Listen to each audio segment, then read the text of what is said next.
आपल्या सगळ्यांचा असणारा पहिल्यांदा अभिनंदन करतो।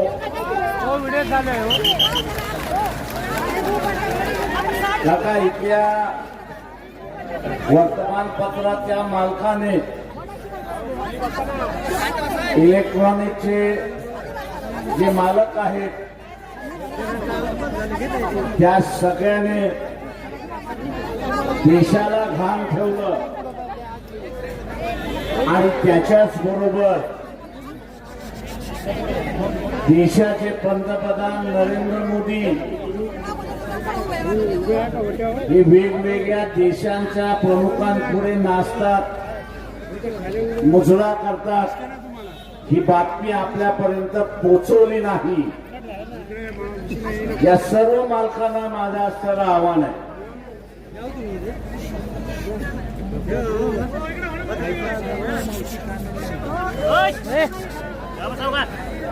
माझं या सगळ्या मालकांना असणारं आव्हान आहे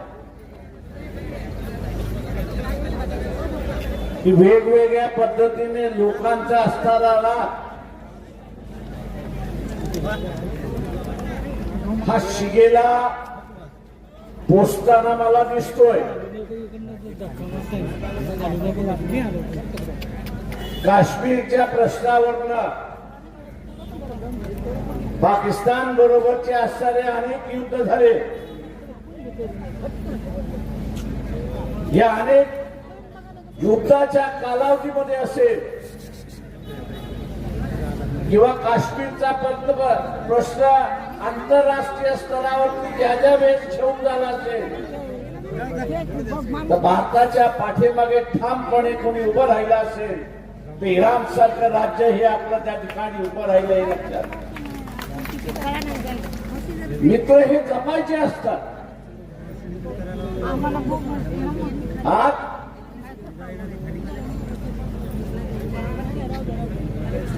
इराणवरती हल्ला झाला,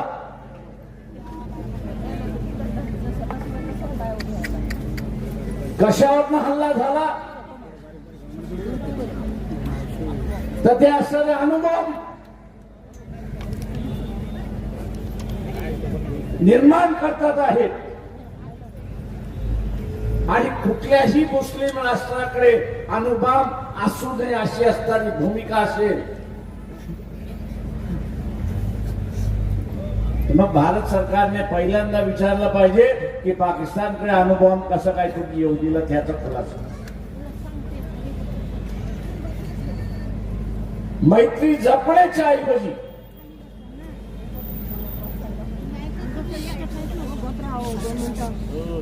जे हल्ले झाले असणारी माझ्याकडची माहिती खोटी असावी असं मी स्वतः म्हणतोय।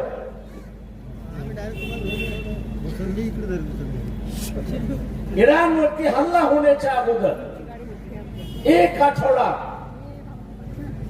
अफगाणिस्तान आणि पाकिस्तानने एकमेकांविरुद्ध हल्ला केला होता हे लक्षात घ्या। अफगाणिस्तानची सुद्धा भूमिका होती की इराणवरती हल्ला हो, शेजारी राष्ट्र पाकिस्तान म्हणत होता की तिथे असणारा हल्ला होऊ नये, आम्ही असणारा इराणच्या मदतीला जाऊ। नरेंद्र मोदी इस्रायलला जातात, काय गुप्तगू होतं याची आपल्याला माहिती नाही, पण त्यांचं विमान भारतामध्ये उतरण्याच्या अगोदर हल्ला होतो अशी असणारी परिस्थिती आहे। मी भारत सरकारला विचार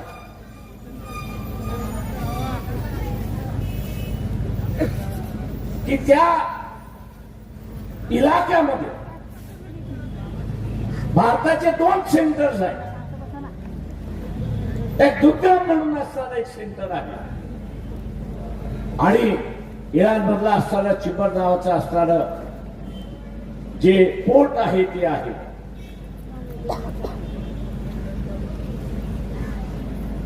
या हल्ल्याच्या मध्ये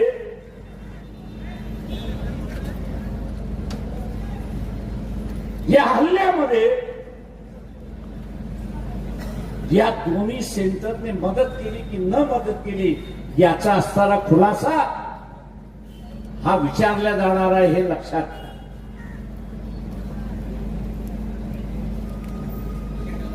आज भारताची असणारी जी आर्थिक परिस्थिती मजबूत आहे, मजबूत आहे याचं एकच कारण आहे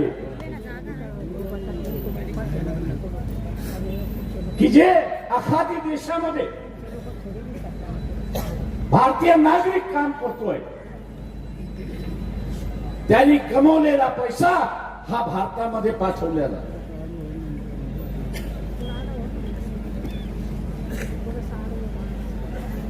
खोमिनीची या युद्धामध्ये हत्या केल्यानंतर जे काय माहोल उभा राहतोय तो आपल्या लक्षात.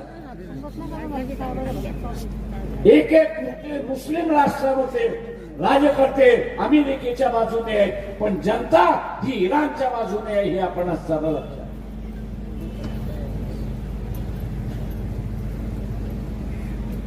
हे युद्ध असंच चालू राहिलं तर इथल्या भारत सरकारने असताना त्याच्यावरती विचार केला पाहिजे होता, असं मी त्या ठिकाणी मानतो.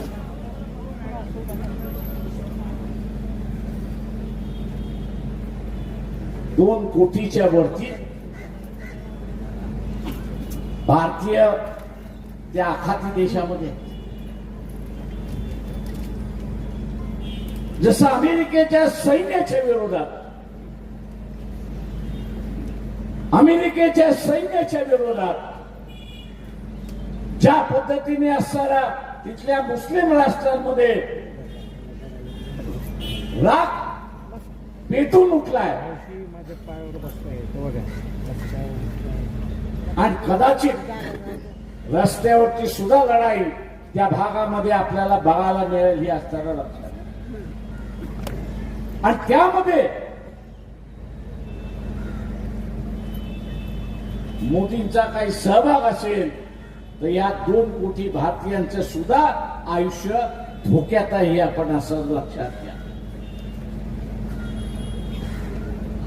याची मला जाणीव आहे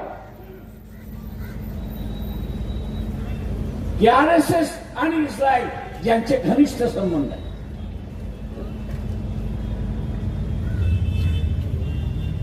यांचे घनिष्ठ संबंध आहेत.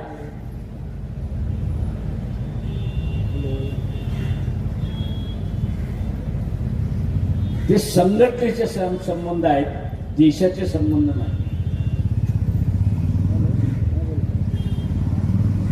देशाचं नेहमी धोरण राहिलेलं आहे की आम्ही कोणाच्या भानगडीत पडणार नाही आणि अन्यायाच्या बाजूने आम्ही राहणार नाही.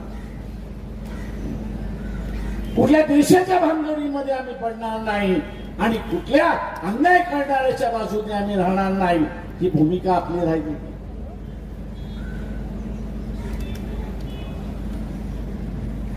फिलिस्तीनच्या लोकांवरती ज्यावेळेस हल्ला झाला त्यावेळेस इथेच मुस्लिम संघटनांना घेऊन आपण असणारा मोर्चा काढला की शासनाने भूमिका घ्यावी. आजही आपल्याला त्या ठिकाणी दिसत, आजही आपल्याला त्या ठिकाणी दिसत नाही. जो करारनामा झालाय, अमेरिकेबरोबर करारनामा जो झालेला आहे, त्या करारनाम्यामधलं फक्त एक गोष्ट आपल्या समोर येते आणि ती म्हणजे शेतीच्या संदर्भातली.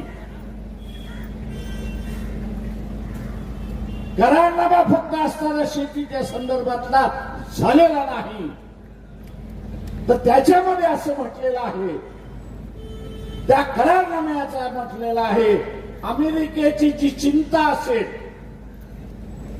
अमेरिकेचं जे परराष्ट्र धोरण असेल,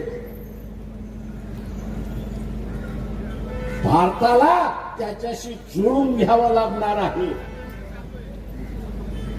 भारताला काय करावं लागणार तर त्याला जुळवून घ्यावं लागणार, हे लक्षात घ्या. आणि म्हणून इथला असताना मोहन भागवत यांना असताना आम्ही विचारतोय, आणि म्हणून मोहन भागवत यांना आम्ही असताना विचारतोय की हे युद्ध वाढलं तर भारताचा सैनिक आणि भारताचा असणारा एअरबेस, हवाई अड्डे हे तुम्ही अमेरिकेसाठी खुले करणार आहात का? तो अमेरिकेच्या सांगण्यावर खुलं करणार असाल तर तुमचं स्वायत्ता गेली कुठे? तुम्ही स्वतंत्र राहिलात कुठे निर्णय घेण्याचे?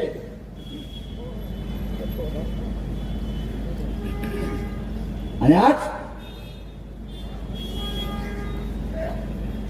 पुन्हा या देशाला गुलाम करण्याची प्रक्रिया सुरुवात झाली आहे हे लक्षात. आर्थिक दृष्टिकोनातून गुलाम करण्याची, राजकीय दृष्टिकोनातून गुलाम करण्याची आणि या देशाचं असणारं सार्वभौम हे अमेरिकेकडे घाण ठेवण्याचा असं असणारा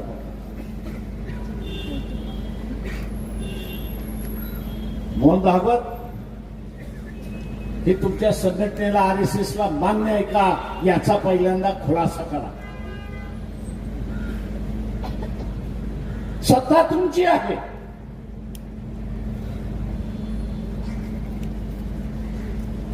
आमची सत्ता वेगळी राहणार.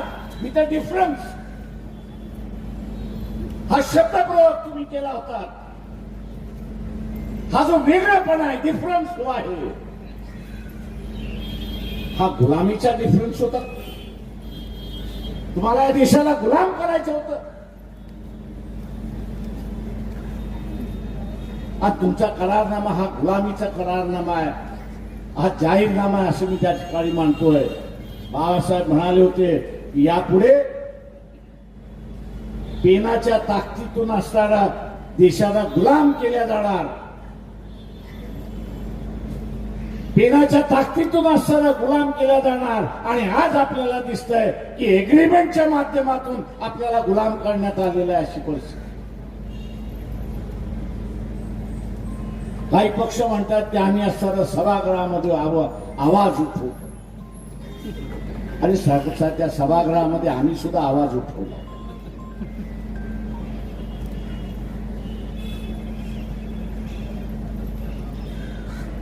आम्ही सुद्धा आवाज उठवला होता. पण सामान्य माणसापर्यंत तो आवाज पोचवायला तुम्हाला सभागृह हे 10-10, 15 दिवस बंद करावं लागतं हे लक्षात घ्या. तेव्हा कुठे 40% लोकांपर्यंत आम्ही पोचलो होतो की आम्हाला असणारा टेलिफोनच्या व्यवहारामध्ये घोटाळा होता. आणि सुखराम नावाचा असणारा जो मंत्री होता त्याचा राजीनामा मागत. 15 दिवस सभागृह बंद केल्यानंतर फक्त 40% लोकांपर्यंत ती बातमी गेली.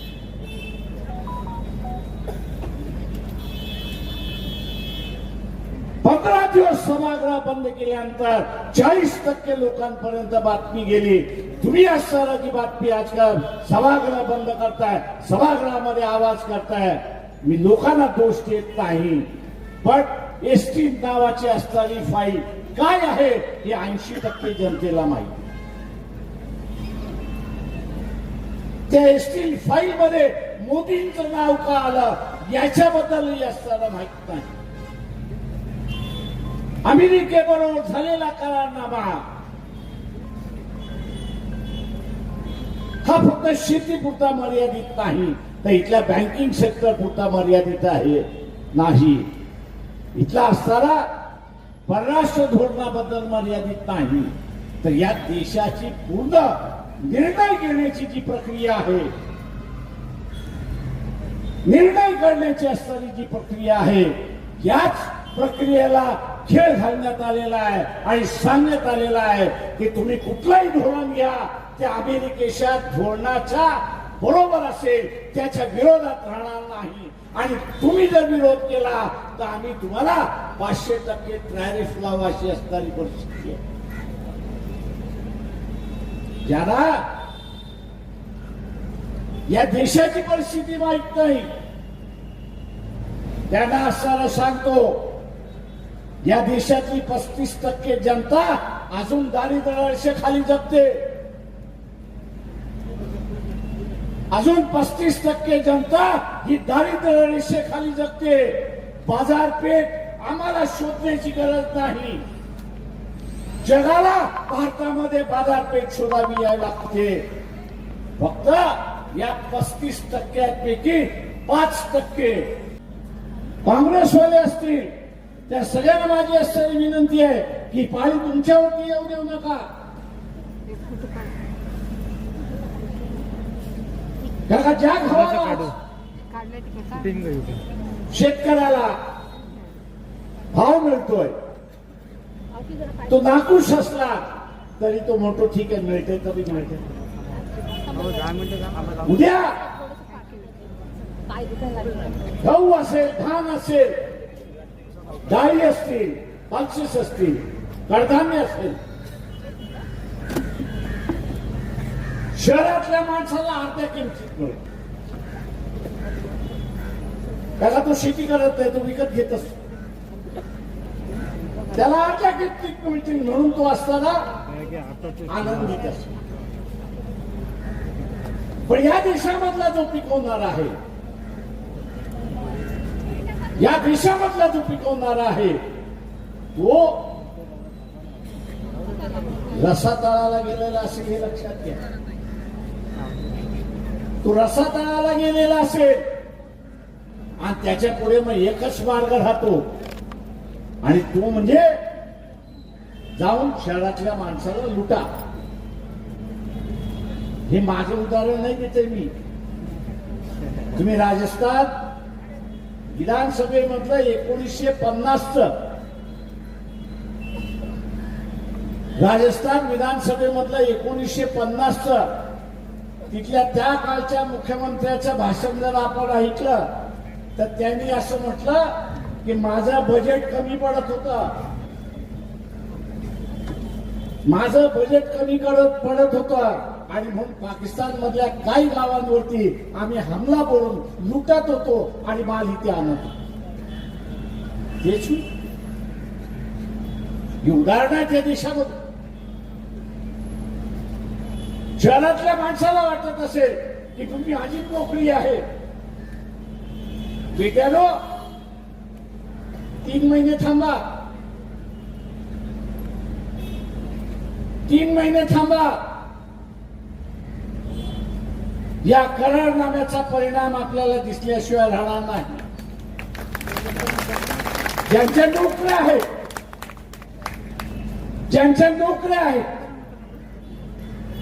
त्यांच्या नोकऱ्या गेलेल्या असतील. ले आउट दिलेला असेल ले ऑफ दिलेला असेल हा परिणाम आहे. इथला बुद्धिजीवी आहे की ज्यांनी या सगळ्या संदर्भात लिहिलं पाहिजे होतं. लोकांना आगाह केला पाहिजे होता. लोकांना जागृत केलं पाहिजे होतं की ह्याचे परिणाम काय होणार. त्याचा परिणाम तो त्या ठिकाणी करत नाही. आणि मग वेगवेगळ्या पक्षाच्या राजकीय ज्या कामगारांच्या संघटना आहेत मग त्या व्हाईट कॉलरच्या असेल किंवा असणारा चतुर्थ श्रेणीमधल्यांच्या असेल पक्ष करत नसेल चालेल पण तुम्ही तुमच्या संघटनेमध्ये या करारनाम्याचा परिणाम काय होणार याचा पहिल्यांदा असणारा चर्चा करा. जे सांगतील समजवतील अशा करून असणारा हा चर्चा तरच या करारनाम्याची व्याप्ती आपल्याला त्या ठिकाणी लक्षात. आणि म्हणून माझं आव्हान आहे की आपण आज जमलो कदाचित या करारनाम्याची आणि एसटी फाईलची चर्चा ही सुरुवात होईल. ती आपण सुरुवात केली पाहिजे. प्रत्येकाच्या मोबाईलमध्ये 200-300 मोबाईल नंबर आहेत. टीव्हीने दाखवू नये वर्तमानपत्रामध्ये येऊ नये पण तुम्ही तुमच्या मोबाईल मधल्या 200 लोकांपर्यंत जरी पोहोचला, आज इथे जी जनता बसलेली आहे 200 लोक आपण असं धरलं तर किती लोकांपर्यंत पोहोचू, किती लोकांपर्यंत पोहोचू. जे इथे उभे आहेत त्यांनीच 200 पोहोचवलं तर बाहेर लक्ष येतंय की 20 लाख लोकांपर्यंत आपण असताना पोहोचतो. 20 लाख लोकांपर्यंत आपण असताना पोहोचतो. फक्त आपण ठरवलं पाहिजे की माझा मोबाईल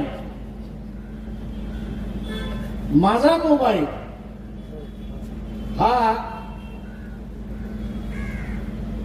लोकांना एसटीन 5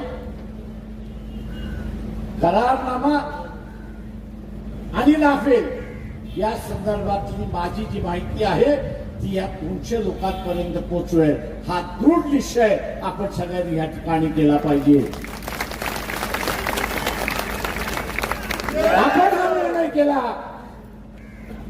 वर्तमानपत्र बाजूला झाली, टीव्ही बाजूला झाला, तुम्हीच टीव्ही आणि तुम्हीच वर्तमानपत्र होता हे आपण असावं लक्षात. माझं आव्हान आहे आपल्या सगळ्यात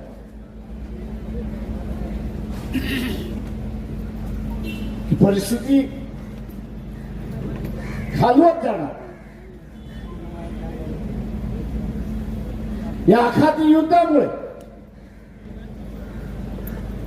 महागाई शिगेला पोचतात. इथली व्यवस्था कोलमडलेली आपल्याला दिसणार आहे.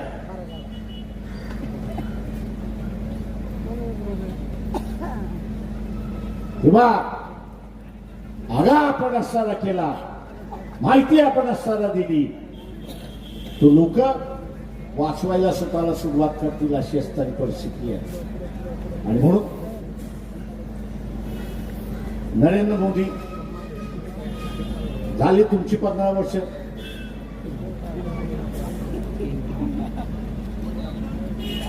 तुमचे सगळे गुलाम आहेत याची मला जाणीव आहे. पण एप्रिल पर्यंत थांबा. तुमच्या 2 रील्स बाहेर काढल्याशिवाय मी राहणार नाही. त्या रील्स येऊ द्यायच्या नसतील.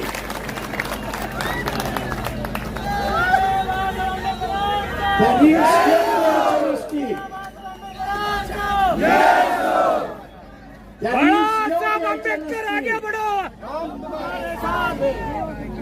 त्या रील्स येऊ द्यायच्या नसतील तर खुर्ची खाली करा.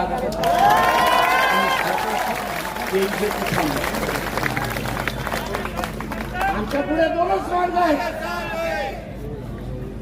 एक तर देशाला वाचवा आणि ते जर करायचे असेल तर तुम्हाला संपवा, आणि तुम्हाला इज्जत वाचवायची असेल तर तुम्ही खाली करा आणि असताना बघून घेऊ. मी तर बीजेपी वाल्याने सांगतोय की आम्ही तुमचा राजीनामा नाही मागत. सत्ता ही तुमचीच राहणार आहे. काय का लोकांनी तुम्हाला 5 वर्षासाठी निवडून दिले. तुम्ही काय निवडणूक घेणार नाही. तुम्ही काय निवडणूक घेणार नाही. त्याच्यामुळे सत्ता तुमचीच राहील. फक्त ती सत्ता राहत असताना भारताचं सार्वभौम ती कायम राहिलं पाहिजे. आणि त्यासाठी तुम्हाला नरेंद्र मोदी याची बळी हा द्यावाच लागतो. उद्याची होळी आहे. बळी कोणासाठी यायचा? बळी कोणासाठी यायचा? आपण उद्या द्या एवढं आवाहन करतो आणि आपल्याला घेतो. आपल्या सगळ्यांना राष्ट्रगीतासाठी उभं व्हायचंय. सगळ्यांनी उभं